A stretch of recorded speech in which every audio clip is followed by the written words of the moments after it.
Dentang. Setelah suara teredam yang renyah, kepala serigala makam yang arogan akhirnya digantung. Memutar kepalanya untuk melihat Qin Yichen dengan ekspresi sedih, serigala makam hampir menangis. Saya salah. Qin Yichen meraih kepala anjingnya, memasukkan tangannya langsung ke mulutnya, dan mengeluarkan lidahnya. Aku merasa seperti kehilangan sesuatu, keluarlah sedikit lagi. Tung Wolf tiba-tiba kehilangan martabat terakhir, menjulurkan lidahnya seperti anak anjing, masih bernafas. Turun. Setelah Qin Yichen memberi perintah kepada serigala makam, dia melepaskannya. Melihat binatang buas di depannya, Qin Yichen hanya menggelengkan kepalanya. Tutup mata Anda dan pikirkan apa yang terjadi sebelumnya. Qin Yichen tahu betul apa yang harus dia lakukan sekarang. Itu adalah berpikir. Dalam pertempuran ini, sebenarnya tidak banyak hal yang bisa dia gunakan sebagai pengalaman, dan dia telah mendapatkan satu-satunya kesimpulan yang berguna. Ada banyak orang dan ular di alam dewa, dan ada banyak orang yang menggunakan berbagai metode dan latihan. Hanya mengulangi sesuatu yang hampir pasti, Qin Yichen secara alami tidak tertarik.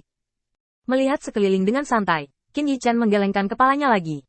Meskipun serigala makam ini kuat, ketika dia menemukan keberadaannya sendiri, yang menentangnya, tidak peduli seberapa kuat serigala makam, tidak ada yang bisa dia lakukan. Tidak ada cara untuk mematahkan pertahanan adalah masalah terbesar dari serigala makam. Tentu saja, jika Qin Yichen tidak memiliki berkah dari tubuh ilahi, akhir cerita tidak akan sesederhana dan sesederhana sebelumnya. Qin Yichen sangat jelas bahwa apa yang harus dia lakukan sekarang telah dilakukan. Langkah selanjutnya adalah bagaimana membersihkan orang ini dari kuburan serigala. Hei, baru-baru ini aku berencana untuk mengumpulkan sesuatu sebagai tunggangan. Apakah kamu ingin mencobanya? Tentu saja Qin Yichen tidak menginginkan tunggangan. Apa yang dilihatnya adalah kekuatan mutlak dari serigala makam.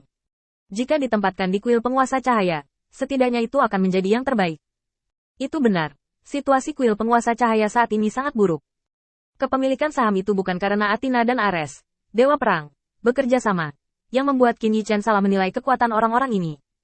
Qin Yichen akan mencoba bersembunyi dan berkembang begitu dia melihat kebenaran. Lagi pula, bagi Qin Yichen, sangat tidak rasional untuk bertarung melawan orang-orang di dunia ini. Kecepatan pengembangan kuil penguasa cahaya dapat dianggap menantang langit, terutama setelah menjadi orang percaya. Mereka memiliki sarana ksatria paling dasar, mengisi kekosongan kekuatan tingkat menengah hingga batas terbesar. Tetapi untuk kekuatan tingkat atas, Qin Yichen hanya bisa dibutakan oleh mata hitam. Apakah itu Lin Bai atau Selao? Mereka masih membutuhkan waktu untuk tumbuh. 4 tahun masih terlalu singkat untuk pertumbuhan sebuah kuil, dan fondasinya terlalu lemah. Sekarang dia bertemu dengan serigala makam, Qin Yichen tergerak lagi. Belum lagi, berkencan dengan pria dari Tung Wolf ini setidaknya bisa menghalangi beberapa orang dan mengurangi banyak masalah. Satu-satunya kesulitan adalah bagaimana mengkonfirmasi kesetiaan serigala makam. Qin Yichen terdiam sesaat, lalu mengulurkan tangannya dan menekannya ke kepala serigala makam, menggunakan penutup tubuhnya untuk menyegel dengan satu tangan. Teknik rahasia menghancurkan jiwa. Qin Yichen menggunakan trik ini dengan sangat hati-hati. Lagi pula, ada terlalu banyak hal yang Qin Yichen tidak bisa pastikan saat ini. Teknik rahasia menangkap jiwa adalah teknik terlarang di pengadilan 3000 Dao, dan hanya beberapa sekte jahat yang akan menggunakannya. Tuhan tahu apa yang dipikirkan alam dewa tentang sarana ini. Jika itu benar-benar mirip dengan pengadilan 3000 Dao, Qin Yichen berani menggunakannya dengan murah hati. Saat sebuah pikiran memasuki pikiran serigala makam, semua ingatan serigala makam muncul di benak Qin Yichen. Dalam waktu singkat, Qin Yichen menarik tangannya. Tung Wolf belum mengetahui apa yang terjadi, tetapi ketika Qin Yichen menyentuhnya, dia merasa Tian Linggai sedikit gatal, dan tanpa sadar menggosok kaki Qin Yichen. Reaksi seperti itu membuat Jian tercengang. Dia awalnya berpikir bahwa Qin Yichen hanya menggunakan kekuatan untuk mencegah serigala makam, tetapi dia tidak berharap itu menjadi penghancuran total. Melihat postur ini, Tung Wolf benar-benar memiliki kemungkinan untuk mengenali Qin Yichen sebagai tuannya. Untuk beberapa saat, Jian tidak tahu harus berkata apa. Semakin dia memikirkan pencapaian serigala makam yang dia katakan kepada Qin Yichen sebelumnya, semakin dia merasa seperti badut. Saat Qin Yichen membuka matanya, dia menyeringai pada serigala makam. Jangkau dan pegang kepala serigala makam. Jangan khawatir, selama kamu mengikutiku dengan tenang, aku akan menemukanmu menantu di masa depan. Jangan khawatir, itu bukan manusia. Bagaimana aku bisa membawakanmu dia yang utuh? Serigala dengan caraku. Begitu serigala makam mendengar ini, dia tiba-tiba mengangkat kepalanya dan menatap Qin Yichen. Apakah kamu serius? Qin Yichen mengangguk setuju. Selain itu, saya akan memberi Anda makanan dan tempat tinggal, dan saya akan memberi Anda sedikit gaji sumber daya setiap bulan, memberi Anda identitas yang jelas, dan memberi Anda tempat di mana Anda bisa hidup dengan tenang dan tidak perlu bersembunyi di gua untuk mundur. Jangan khawatir, di tempat yang kutemukan untukmu, tidak ada yang berani menggosok kepala anjingmu. Serigala makam yang naif tidak menyadari bahwa apa yang dikatakan Qin Yichen adalah kekurangannya di bawah Flynn. Sebagai manusia, bagaimana mungkin Flynn Rain bersedia ditemani oleh binatang buas seperti serigala makam? Biasanya, dia diatur di tempat terpencil, dan dia hanya akan ditemukan saat dibutuhkan.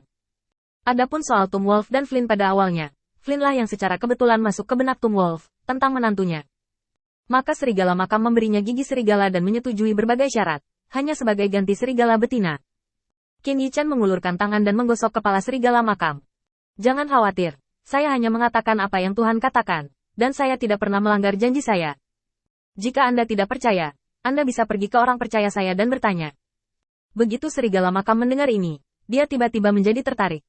Lalu apakah kamu ingin menjadi orang percayamu dulu? Qin Yichen tertawa. Benar saja, kejadian seumur hidup serigala kubur ini adalah kelemahan fatalnya. Tapi pikirkan baik-baik, seseorang, tidak. Serigala telah menjadi iblis. Betapa kesepiannya dia di dalam hatinya. Dan kemudian dibebani dengan kesepian dari kepunahan kelompok etnis. Hampir obsesinya untuk menemukan seseorang. Jenis yang sama. Qin Yichen terbatuk.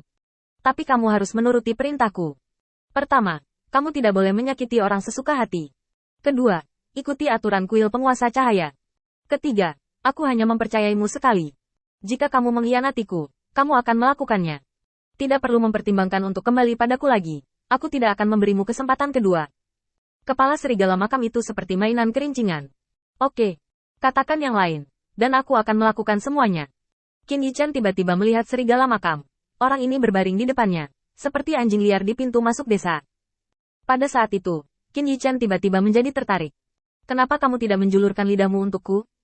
Tom Wolf hampir memuntahkan seteguk darah tua. Tuan, saya serigala, bukan anjing. Qin Yichen tampak serius. Kudengar anjing juga dilatih oleh serigala. Sifatnya mirip. Bersikaplah baik, julurkan lidah mereka.